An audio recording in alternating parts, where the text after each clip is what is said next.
Ya, Assalamualaikum warahmatullahi wabarakatuh. Selamat siang, Bapak Samsul Ma'arif MPD, selaku dosen pengampu mata kuliah pemahaman peserta didik dan pembelajarannya. Video ini dibuat untuk memenuhi tugas demonstrasi kontekstual topik 3 mata kuliah PPDP. Baik, di sini saya akan mengulas mengenai asesmen di ruang kelas. Kita lihat demonstrasi kontekstual. Di sini kita diminta untuk membuat sebuah artikel, poster atau video. Nah, di sini saya memilih untuk membuat video untuk membahas mengenai asesmen di ruang kelas. Nah, di sini sudah terdapat perintah mengenai setelah mengetahui prinsip dan jenis-jenis asesmen, Anda dapat mengamati salah satu asesmen yang telah diterapkan pada proses pembelajaran di kelas dan memberikan ulasan tentang asesmen tersebut, kaitkan dengan konsep perkembangan, lingkungan, dan kemampuan peserta didik.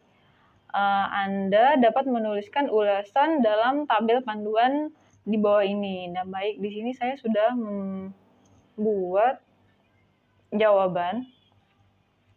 Nah, di sini ada jawaban saya mengenai demonstrasi kontekstual tersebut. Untuk mata pelajaran yang saya ulas adalah matematika. Kelasnya itu kelas 8 pada fase D. Di sini kita akan melihat capaian pembelajaran. Di akhir fase D, peserta didik dapat mengenali, memprediksi, dan menggeneralisasi pola dalam bentuk susunan benda dan bilangan. Mereka dapat menyatakan suatu situasi ke dalam bentuk aljabar. Mereka dapat menggunakan sifat-sifat operasi, komutatif, asosiatif, dan distributif untuk menghasilkan bentuk aljabar yang ekuivalen. Peserta didik dapat memahami relasi dan fungsi, domain, kodomain, range, dan menyajikannya dalam bentuk diagram panah, tabel, himpunan pasangan berurutan, dan grafik. Mereka dapat membedakan beberapa fungsi nonlinier dan fungsi linier secara grafik. Mereka dapat menyelesaikan persamaan dan pertidaksamaan linier satu variabel. Mereka dapat menyajikan, menganalisis, dan menyelesaikan masalah dengan menggunakan relasi, fungsi, dan persamaan linier. Mereka dapat menyelesaikan sistem persamaan linier dua variabel melalui beberapa cara untuk penyelesaian masalah. Ya, baik. Untuk selanjutnya, di sini tujuan pembelajaran. Yang pertama, peserta didik mampu mengenali persamaan linier dua variabel dan arti penyelesaiannya. Yang kedua, peserta didik mampu mengenali sistem persamaan linier dua variabel dan arti penyelesaiannya. Yang ketiga, peserta didik mampu menyelesaikan soal mengenai persamaan dalam kehidupan sehari-hari dan menggunakan persamaan linier dua variabel. Yang keempat, peserta didik mampu menyelesaikan sistem persamaan dengan menggunakan metode penambahan dan pengurangan atau metode substitusi. Yang kelima, peserta didik mampu memahami cara-cara penyelesaian soal dalam bentuk sistem persamaan. Yang keenam, peserta didik mampu menyelesaikan soal dalam kehidupan sehari-hari dengan menggunakan sistem persamaan. Ya, selanjutnya ada untuk materi ajar atau topik asesmen yang saya telah ini adalah sistem persamaan linier dua variabel atau SPLDV. Untuk jenis asesmennya yaitu asesmen sumatif. Untuk bentuk asesmennya yaitu soal tertulis bentuk pilihan berganda. Di sini kita dapat melihat bentuk asesmennya. Nah, seperti ini. Terdapat 15 soal materi SPLDV untuk kelas 8.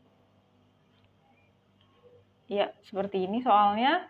Di sini saya tidak mendapatkan kisi-kisi soalnya.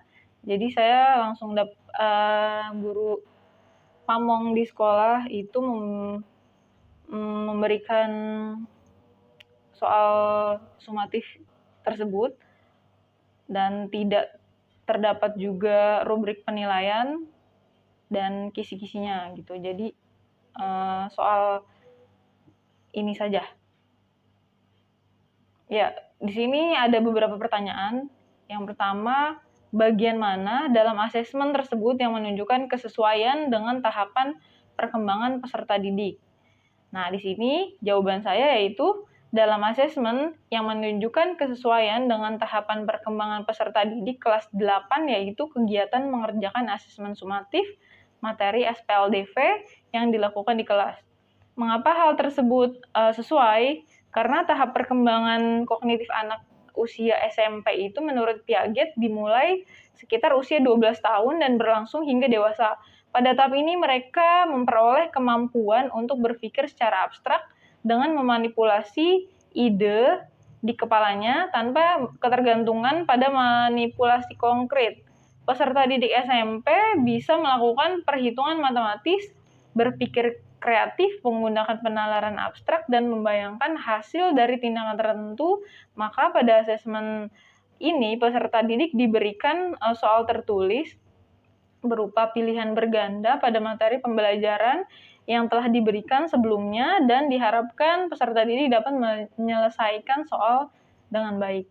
Selanjutnya pertanyaannya yaitu bagaimana dalam asesmen tersebut yang menunjukkan kesesuaian dengan perlunya mempertimbangkan aspek lingkungan budaya dan karakteristik peserta didik.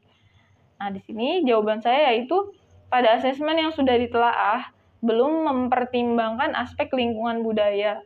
Soal-soal yang disusun belum menyertakan aspek budaya di dalamnya. Asesmen sumatif yang digunakan berupa soal pilihan berganda tanpa menyertakan aspek lingkungan budaya dan karakteristik peserta didik. Pertanyaan selanjutnya yaitu bagian mana dalam asesmen tersebut yang menunjukkan kesesuaian dengan kemampuan peserta didik. Nah, di sini jawaban saya yaitu bagian asesmen yang menunjukkan kesesuaian dengan kemampuan peserta didik, yaitu asesmen individu yang menyesuaikan kemampuan peserta didik. Tingkatan soal yang diberikan sudah menyesuaikan dengan kemampuan peserta didik di kelas 8. Tujuan pembelajaran yang disusun melalui tingkat kognitif. Nah, pertanyaan selanjutnya, bagian mana dari asesmen tersebut yang menunjukkan kesesuaian bahwa sudah memberikan ruang bagi peserta didik untuk memberikan umpan balik terhadap proses pembelajaran mereka? Nah, untuk jawaban saya di sini yaitu asesmen yang diberikan guru belum memberikan ruang bagi peserta didik untuk memberikan umpan balik terhadap proses pembelajaran melalui refleksi penilaian diri, karena hanya berisi soal pilihan berganda saja.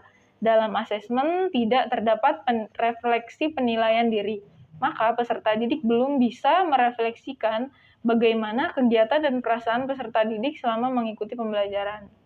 Nah, di sini untuk pertanyaan terakhir, jika Anda menjadi guru di kelas tersebut, hal apa yang ingin Anda tingkatkan untuk lebih memaksimalkan efektivitas asesmen dengan memperhatikan tahapan perkembangan peserta didik, lingkungan budaya, dan karakter peserta didik, serta kemampuan peserta didik.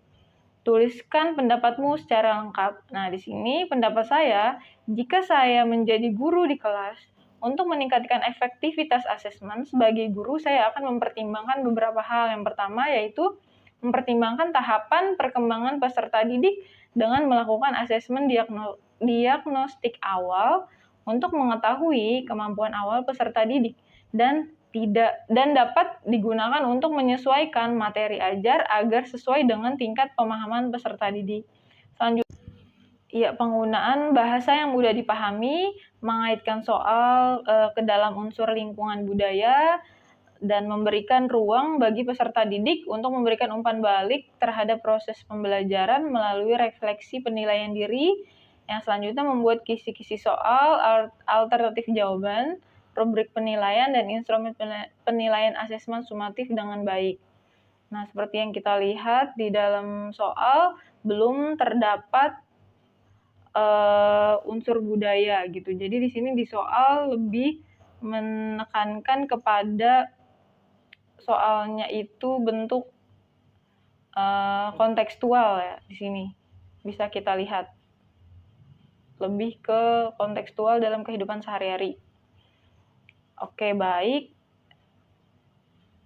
Sekian penjelasan saya mengenai mengulas asesmen di ruang kelas untuk memenuhi tugas demonstrasi kontekstual di topik 3. Atas perhatiannya saya ucapkan terima kasih. Wassalamualaikum warahmatullahi wabarakatuh.